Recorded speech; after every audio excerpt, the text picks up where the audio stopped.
In a small village nestled at the foot of a great mountain, there was a young cowboy who loved to play tricks on the villagers.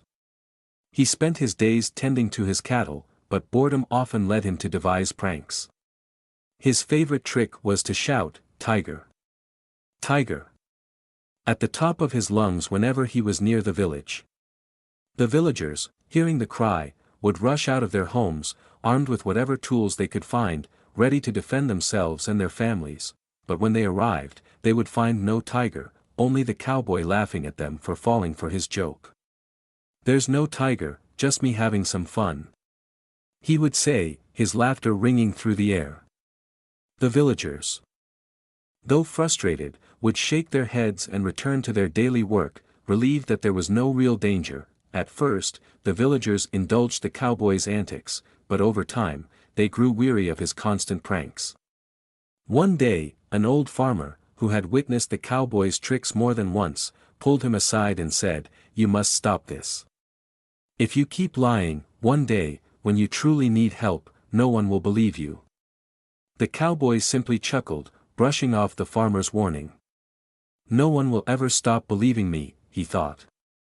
"I'm just having a bit of fun. What harm is there?" But as the days passed, the cowboy's pranks continued, and the villagers' patience wore thin. They began to ignore his calls, thinking they were just another false alarm. The cowboy, however, never gave the matter much thought. He had always been able to laugh his way out of trouble, so he thought there was no reason to worry. Then, one afternoon, as the cowboy was out in the hills tending his cattle, a rustling noise came from the thick brush nearby. Before he could react, a huge tiger emerged from the trees, its eyes fixed on one of the cowboy's cows. With terrifying speed, the tiger attacked, bringing the cow to the ground. The cowboy's heart raced as he realized he was in serious danger. He reached for his rifle, but it was too far away. Panic set in, and with no time to waste, he shouted at the top of his lungs, "Tiger! Tiger! Help! Help!"